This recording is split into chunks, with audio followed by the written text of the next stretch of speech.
Hola a todas y todos, espero que se encuentren muy bien. Bienvenidos al repaso de la clase de transmisión sináptica que tuvieron con la profesora Carolina Martin.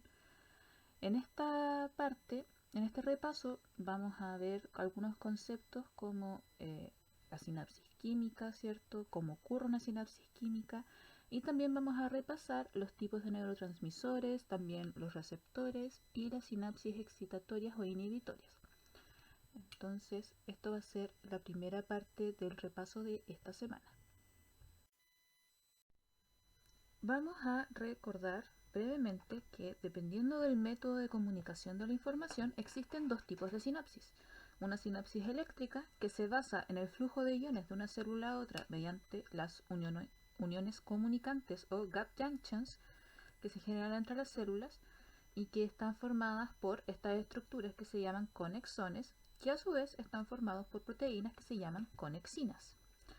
Por otro lado, tenemos las sinapsis químicas, que se basan en la exocitosis de moléculas de señalización celular, también llamadas neurotransmisores, en respuesta al impulso nervioso. Estas moléculas pueden clasificarse de distintas maneras, por ejemplo, según el efecto que tengan sobre el potencial de membrana de la célula postsináptica, pueden dividirse en excitatorios o inhibitorias.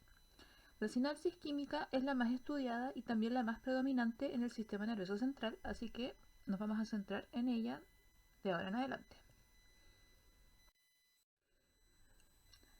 Como se revisó en clases, las sinapsis químicas se componen de un elemento presináptico y un elemento postsináptico que se separan por el espacio o hendidura sináptico, el cual comúnmente mide alrededor de 10-20 nanómetros.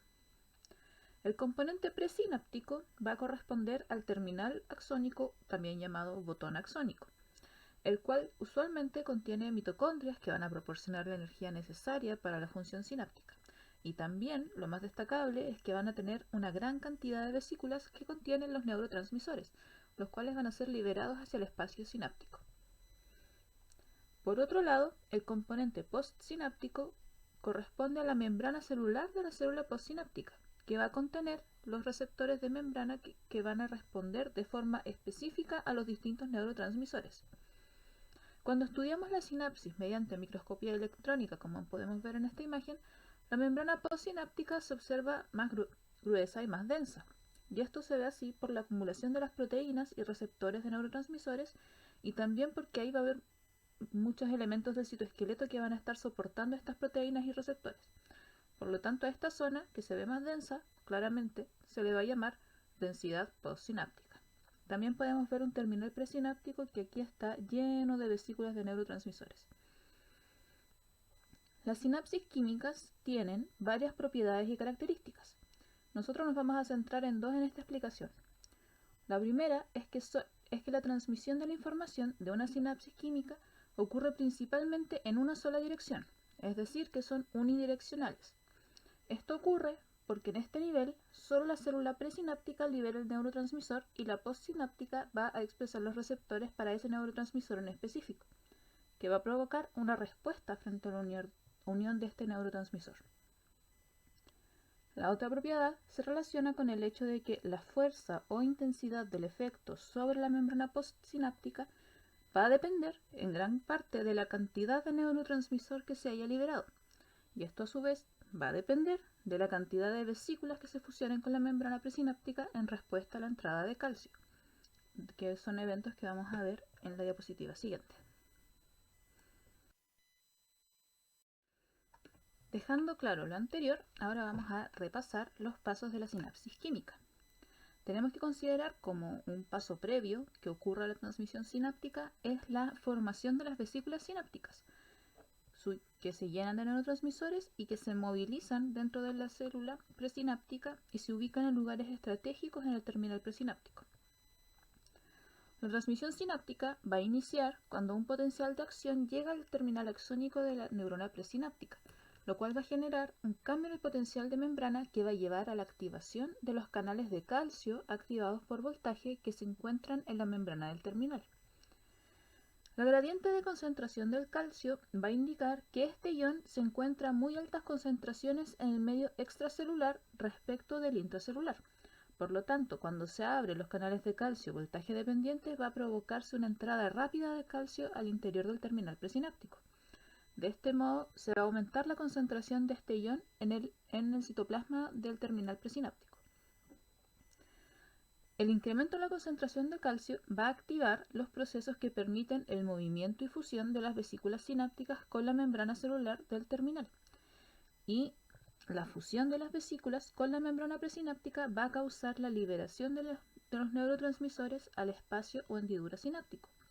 Esto quiere decir que el aumento del calcio citosólico en el terminal presináptico va a promover la exocitosis de las vesículas sinápticas hacia el espacio sináptico. Tras su liberación, los neurotransmisores difundirán a través del espacio sináptico y se van a unir a receptores específicos que van a estar presentes en la membrana postsináptica. Esta unión va a causar que se abren o cierren distintos tipos de canales iónicos en la membrana postsináptica, lo cual claramente va a alterar el flujo de iones normal que ocurre en esta membrana. Estas alteraciones generalmente van a provocar cambios en el potencial de membrana de la célula postsináptica, los cuales pueden ser que aumente o disminuya la probabilidad de que se produzca un potencial de acción.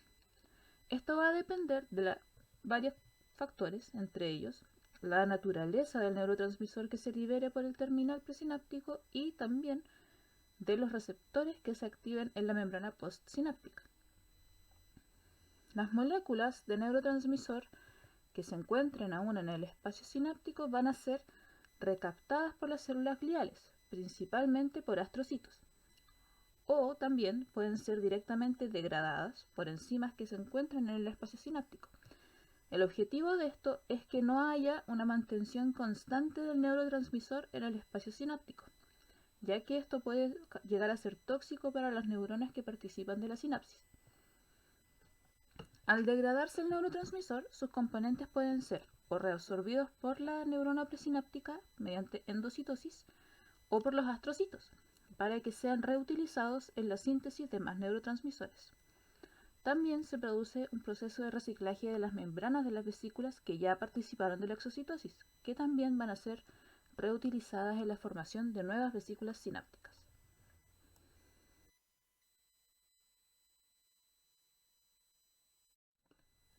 Ahora vamos a hablar un poco sobre los neurotransmisores, que se pueden definir como moléculas de señalización química que se liberan en la sinapsis, o mediadores químicos que facilitan la comunicación entre células. Hay muchas definiciones que pueden servir para los neurotransmisores. Sin embargo, no todas las moléculas pueden ser neurotransmisores. Hay criterios que deben cumplir. Dentro de estos criterios, los principales son que la molécula debe encontrarse en el terminal presináptico, así como también debe encontrarse y sintetizarse en la misma neurona que emite este terminal. También la molécula o sustancia debe liberarse en respuesta a la estimulación de este terminal presináptico. No se puede liberar porque sí. La aplicación exógena de la molécula o sustancia en concentraciones fisiológicas a la membrana postsináptica, por ejemplo, cuando uno hace un experimento y aplica artificialmente, ¿cierto?, una cantidad fisiológica de esta molécula, debe tener el mismo efecto que el que tendría en una situación in vivo, o sea, debe emular el efecto que ocurriría en una situación in vivo, ¿cierto? Existen varias formas de clasificar a los neurotransmisores. Las dos más usadas son las que dependen de su naturaleza química o también dependiendo del efecto que ejercen sobre el potencial de membrana postsináptico. Dependiendo de su naturaleza química, se pueden dividir en catecolaminas, neuropéptidos, monoaminas y aminoácidos. Y a la vez, dentro de este tipo de clasificación también pueden dividirse según el tamaño de las moléculas que los componen, en neurotransmisores de molécula pequeña, donde se agrupan estas tres primeras, y neurotransmisores de molécula grande, donde vamos a encontrar a los neuropéptidos.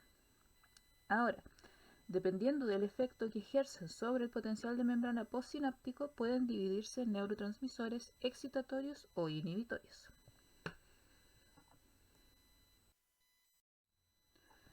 En esta tabla quise presentarles algunos de los principales neurotransmisores con algunos de sus principales efectos, como por ejemplo está la acetilcolina, cuyo principal efecto es excitatorio en la unión neuromuscular, por ejemplo. Este es el principal neurotransmisor que participa de la contracción muscular mediada por el sistema nervioso. Sin embargo, no es solamente excitatorio y eso lo vamos a ver después. También presentamos el glutamato, que es el principal neurotransmisor excitatorio a nivel del sistema nervioso central. Y los principales neurotransmisores inhibitorios, que son el GABA y la glicina. GABA significa ácido gamma aminobutírico. Y también se presentan otro tipo de neurotransmisores, como las catecolaminas, que corresponden a la epinefrina, norepinefrina y la dopamina. Recordemos que epinefrina y norepinefrina también pueden llamarse adrenalina o noradrenalina, que son principalmente excitatorios, junto con la serotonina, la histamina, el ATP, que también lo hemos visto anteriormente en metabolismo. Aquí estaría actuando como un neurotransmisor. Y también hay neuropéptidos, también hay endocannabinoides y el óxido nítrico.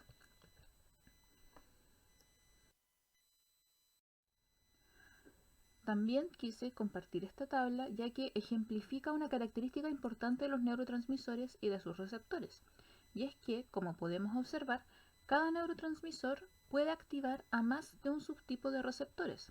Por ejemplo, la noradrenalina que vemos aquí puede activar a varios tipos de receptores alfa y beta adrenérgicos. También el glutamato puede activar a distintos receptores y en algunos casos el hecho de que un neurotransmisor active distintos receptores da pie para que generen distintos efectos en la célula postsináptica. Por ejemplo, dependiendo del receptor que active, la noradrenalina puede aumentar o disminuir el segundo mensajero, que en este caso es AMP cíclico.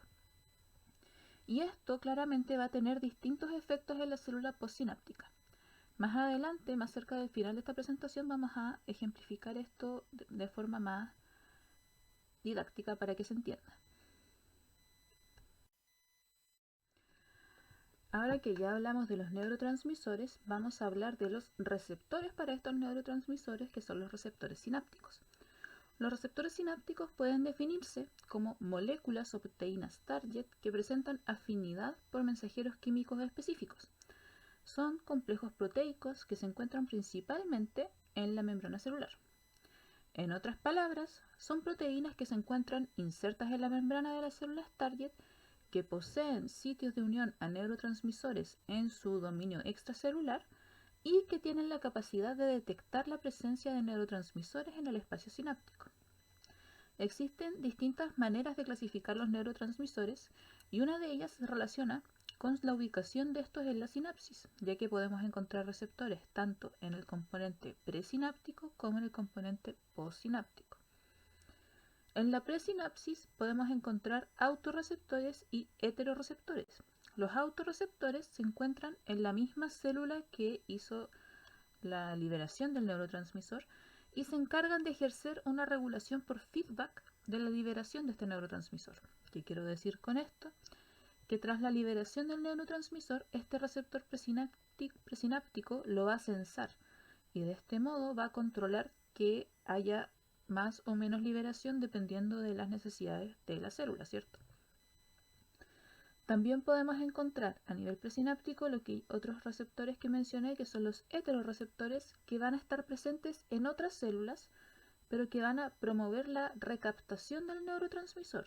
Es decir, que en este caso el neurotransmisor no es que vaya a ir a ejercer un efecto excitador o inhibidor, sino que al unirse a estos heterorreceptores es como que lo están sensando y también van a promover su recaptación.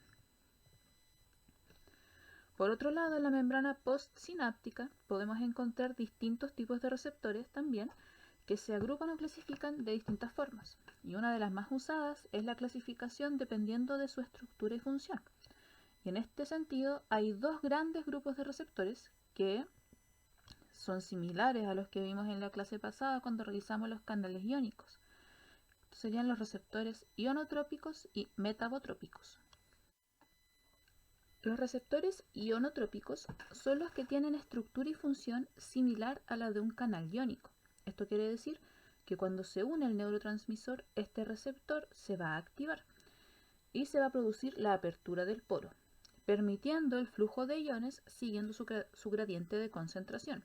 Esto quiere decir desde un compartimento donde se encuentren a mayor concentración hacia un compartimento donde se encuentren a menor concentración. Usualmente estos receptores median respuestas rápidas, la entrada de neurotransmisores a través de, de iones a través de estos canales genera respuestas rápidas, ¿ok? Que duran en algunas decenas de milisegundos, pero no más que eso. Por otro lado, los receptores metabotrópicos son los que funcionan como receptores acoplados a proteína G. Y recordemos que cuando tenemos este tipo de receptores, al unirse al neurotransmisor, se produce la disociación de la proteína G acoplada. Entonces, la subunidad alfa de esta proteína G, o alguna de las otras subunidades también, como vamos a ver posteriormente, va a actuar como un segundo mensajero, ya sea activando a otras proteínas efectoras o activando directamente a un canal iónico que esté en la membrana para permitir el flujo de iones. Este tipo de receptores van a mediar respuestas más lentas, que pueden durar desde algunos cientos de milisegundos a incluso minutos. Y esto es esperable, ya que por su mecanismo de activación, ¿cierto?, gatillan distintos tipos y cascadas de señalización intracelulares para poder realizar sus efectos.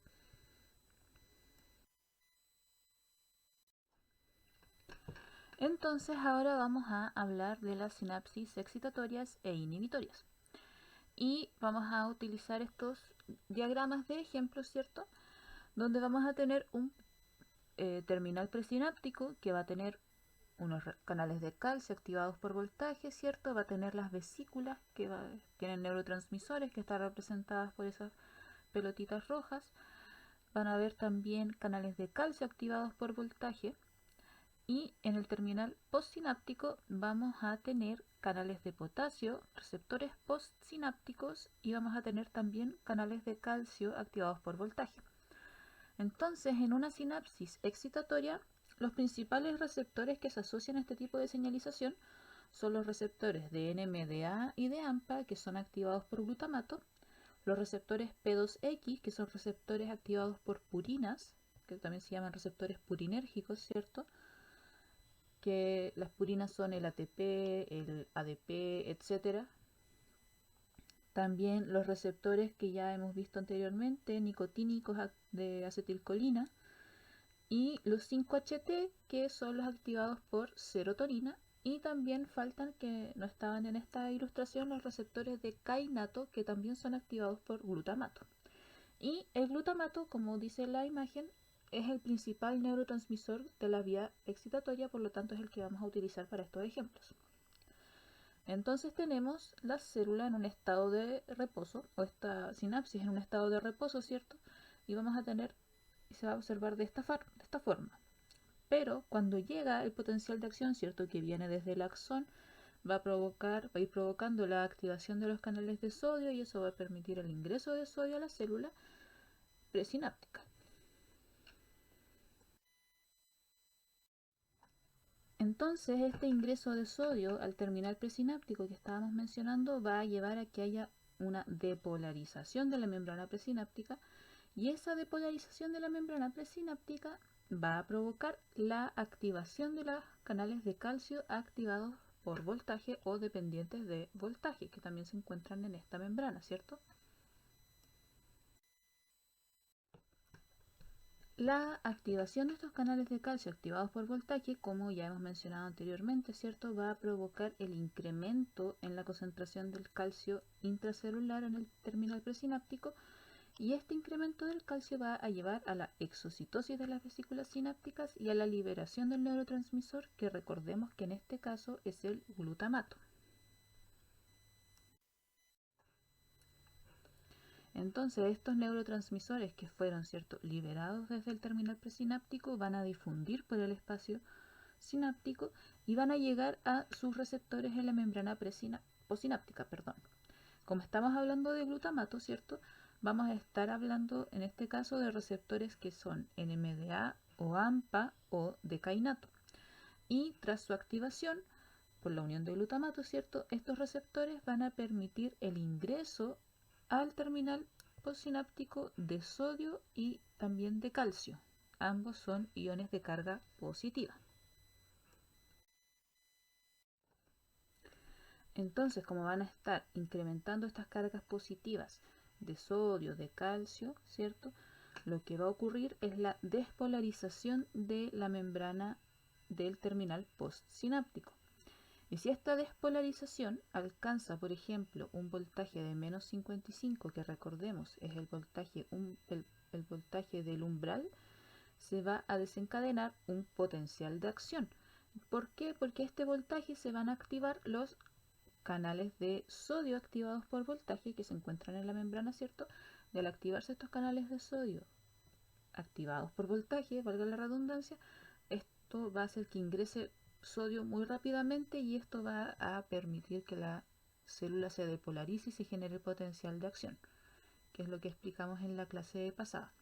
Y al generarse este potencial de acción, esto se va a transmitir a toda la célula, ¿cierto? Y esto va a tener distintos efectos. Por ejemplo, si es una neurona, puede causar otra sinapsis a otras células. Si es una glándula, puede producir la liberación de su contenido. O si es una célula muscular, puede producir su contracción.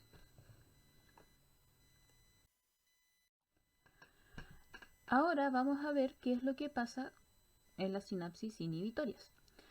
En la primera parte del proceso es el mismo, ¿cierto? Todo lo que ocurre cuando llega el potencial de acción al terminal presináptico, donde ocurre la despolarización, el ingreso de sodio, que lleva a la despolarización de la membrana, que permite la activación de los canales de calcio, va a ingresar calcio y este calcio va a provocar la exocitosis de las vesículas de neurotransmisores, que en este caso el neurotransmisor que vamos a ocupar para este ejemplo va a ser GABA o glicina, que son los principales neurotransmisores inhibitores. Y por otro lado, vamos a ver los principales receptores inhibitorios que van a ser, valga la redundancia, los receptores de GABA o los receptores de glicina, que vamos a ver aquí. Hay más, pero para este ejemplo vamos a presentar solamente esos dos. Entonces, se libera el neurotransmisor, este difunde a través del espacio sináptico y llega a unirse a su receptor en la membrana postsináptica. Y en este caso, al unirse a sus receptores, estos neurotransmisores inhibitorios van a provocar el ingreso de iones cloruro a la célula. Y estos iones cloruro son de carga negativa. Hay otro tipo de señalización inhibitoria que lo que hace es activar receptores que permiten la salida de cargas positivas de la célula, pero eso lo vamos a ver después. Entonces, el ingreso de estos iones cloruro al terminal postsináptico va a hacer que haya un incremento en las cargas negativas. Y este incremento en las cargas negativas va a llevar a que se genere una hiperpolarización del terminal postsináptico. Y recordemos que la hiperpolarización es lo que lleva el potencial de membrana más lejano de cero, ¿cierto? Lo hace mucho más negativo. Entonces, por lo tanto, un proceso de hiperpolarización va a evitar la generación de los potenciales de acción, ya que va a evitar que la célula pueda ser estimulada al punto de que active los canales que permiten el ingreso de cargas positivas. Entonces va a ser mucho más difícil este proceso, por lo tanto va a evitar la generación de los potenciales de acción y así todos los otros efectos celulares que pudiesen ocurrir.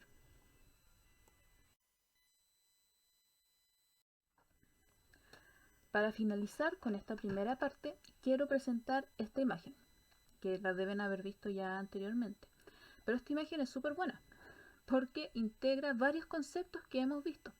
Por ejemplo, en esta imagen vamos a ver cómo un solo neurotransmisor, que en este caso es la acetilcolina, puede activar distintos tipos de receptores, ya que vamos a ver su acción sobre un receptor ionotrópico y también sobre uno metabotrópico, y cómo la activación de distintos receptores puede generar efectos que son opuestos, aun cuando se trate del mismo neurotransmisor.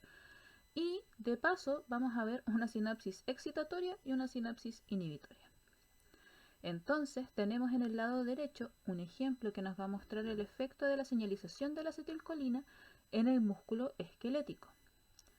Y va a estar mediada por un receptor ionotrópico, que en este caso se llama receptor nicotínico de acetilcolina.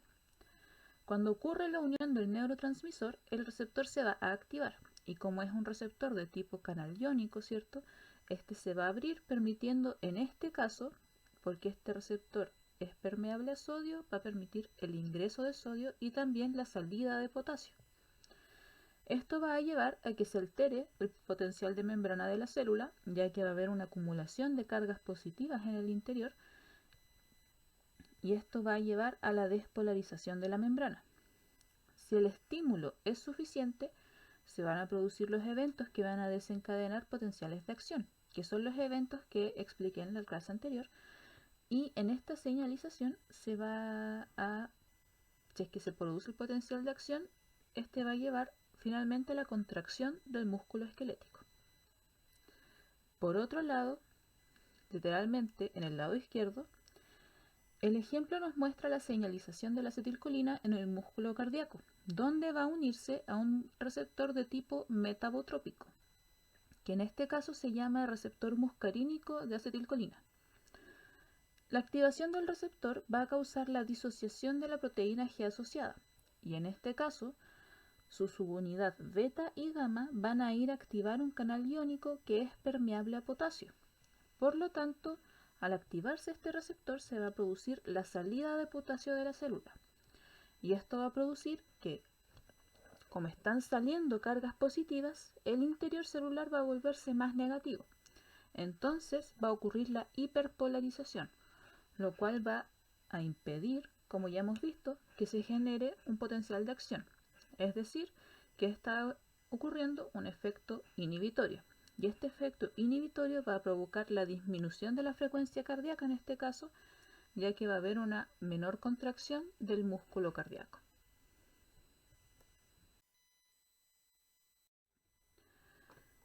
Entonces vamos a dejar hasta aquí el repaso de lo que tiene que ver con transmisión sináptica. Aquí les dejo la bibliografía en la cual basé principalmente la clase. Si ustedes requieren de que yo les envíe material o información de apoyo, me pueden decir. Lo mismo si es que no entienden algún concepto de lo visto en el repaso o en la clase, pueden escribirnos a la profesora o a mí para hacernos las consultas correspondientes. Así que espero que se haya entendido y nos vemos en la siguiente clase.